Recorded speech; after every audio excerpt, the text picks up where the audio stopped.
Always love to see a Sephiroth. Maybe Pokepen was playing earlier and I just forgot. But this is winners, and Pokepen... No, the Sephiroth player in the first round had lost, so this is a different Sephiroth. We have two Sephiroths here tonight, which is pretty cool. I love watching this character. I think that there is a lot of room to experiment and explore this character. I don't think Sephiroth is done as far as his meta being pushed, for sure. And I think a lot of characters in this game really have not quite had their meta pushed all the way, and Sephiroth is certainly one of them. So here we go. Currently, Pokepen just walling out Snake. Gets a clean down air to counter the Cypher. That hits quite a lot below ledge. I know that's very obvious, but the reason that's so particularly good in this matchup is that Sephiroth needs to be, you know, a certain distance from the ledge for his air dodge to connect. So if he's not able to air dodge, you can just down air him, and it's just guaranteed. There's nothing he can do. If he air dodges, he won't go high enough and he'll die anyway. And if he doesn't air dodge, then he gets down aired.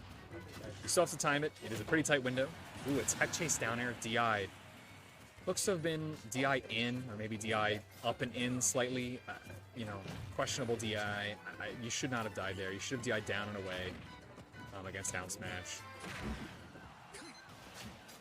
And currently, Pokepen just running away with this game currently. We gotta see Arpeggio get something started. Up tilts.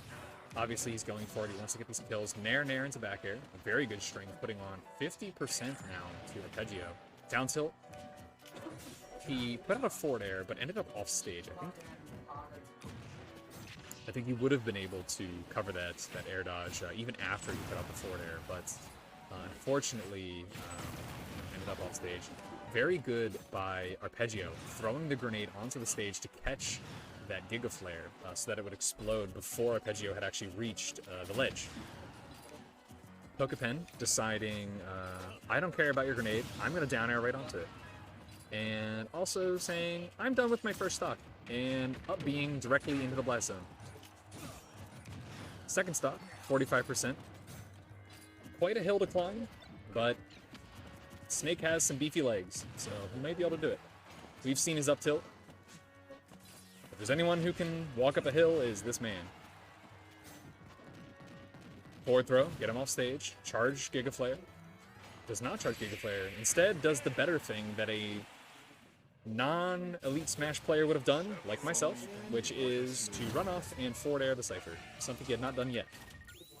The other stocks, he had charged Giga Flare at ledge and done down airs, so I think Arpeggio just wasn't prepared for that, went low, and sealed their own fate.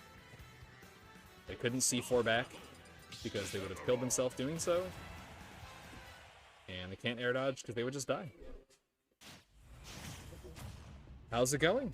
Welcome to this beautiful Tuesday evening. We have some Smash Brothers going here at the Dubliner Pub in Redmond. I'm Tree, your commentator for today. I may take a break at some point and let Notice come on, and he'll do some commentating while I go play some friendlies. And then I will be commentating probably the last 2 or 3 matches of the night. But I want to get some friendlies in. I didn't get to play too much last time I came, sadly. I'm not gonna lie, I really want to play versus that Joker player, Cyan. But anyway, back to the match, because I'm not talking about it right now. A very even game so far. Intelligently jumps over the down smash. I think he may have been able to get a nair instead of a down air, which would have yielded a little bit more damage if they were able to follow back with that. A very good back air, sharks the landing. Not getting tricked by all of the reverses. Ooh, but returns the favor with a runoff forward air. Arpeggio just ready to get down there and get dirty. Gave him the stanky leg. But having a lot of trouble getting back to stage now. Snake doesn't have a lot of great ways to get back down to the stage besides holding a grenade and trading. Ooh, Pokepen comboing off of that grenade trade there. Very cool. A get up, forward tilt, but it was not sweet spot. There we go. There's the word I was looking for. Sweet, sour. 2 sides of the same coin. Pokepen did win game 1. My apologies. Let me update that for you. My apologies. I'll throw it in air, trade to the grenade. I would like to see a little bit more using the side B to put the grapes onto Snake. That way you don't have to deal with grenade as much, you don't have to approach as much. Exactly, just like that. I think that puts on the pressure and forces Arpeggio to pick a defensive option because of the grape. Hits him with the Fauci. It's enough to take that game. However, this is best of 5, so there will be some more games.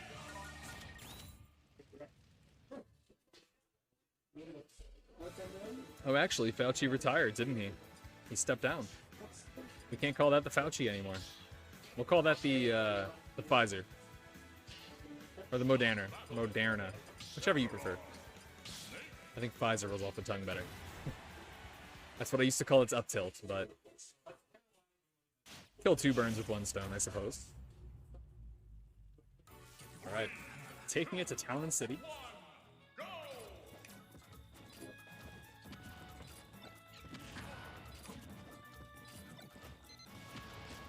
I think I just need to see some more grabs from pokepen. I feel like, sorry, my apologies, from Arpeggio. I think pokepen is playing relatively grounded. You know, you can punish an air with grab. You can punish a lot of things with grab against Sephiroth if you just shield. You know, Sephiroth's grab game is okay at best. I think that you can, you know, safely shield a lot of the time. Like, in that situation, a grab would have been good, but he did get the read with the up tilt, jumping over, so it did not end up mattering. Very good tech. It's another forward air, very good tech. 2 doses of Pfizer. Can he get the booster? Puts out a Nikita, but gets nothing out of it. Just putting on pressure, just putting explosives in his way to keep pokepen from getting any kind of footing. Again, I think pokepen needs to just do a little more side B, a little more neutral B, even just neutral B in neutral. Just put out the Giga Flares. Well, maybe not Giga Flares. I don't know the name of the other 2, but the the red one and the blue one. The red one is really not that bad in this mashup. I believe it goes over the snake grenade. I don't think it hits it, so I'm pretty sure you can just toss it out and cover the entire stage if you'd like. Force Arpeggio to pick a defensive option. Fair into Nair, fair, down smash on the air dodge read. A very cool combo. Pokepen with the wing. Another down smash, this time DI'd correctly. Down and away. Ooh, almost gets the back air, but very, very risky down air. A very risky down air from Arpeggio. I think in that situation, I think it's pretty obvious that pokepen would have recovered with the full Octaslash. Oh my gosh, is this an SD? Okay, but it was a re-grab. Very well timed from Arpeggio to get that forward air. That's actually not as easy as it looks, because the whole hitbox of that Octaslash is at the ledge while you are getting ready to punish the re-grab. So, you know, you have to time not getting hit, putting out your long, laggy hitbox like Snake's forward air, and catching him before he's able to pick a get-up option and get invincibility back. So, very well done. We are now back to 1 stock to 1 stock. Arpeggio looking pretty good this game. A lot better than before. Just getting a lot more hits, getting more out of each interaction, connecting with a lot of grenades while not taking as much damage himself. I feel like he's not taking nearly as much collateral as pokepen is. Pokepen's definitely taking more, getting the shorter end of the stick from these trades. Oh, but a very, very good, fast drop-off forward air. Arpeggio throws out the grenade. Pokepen says,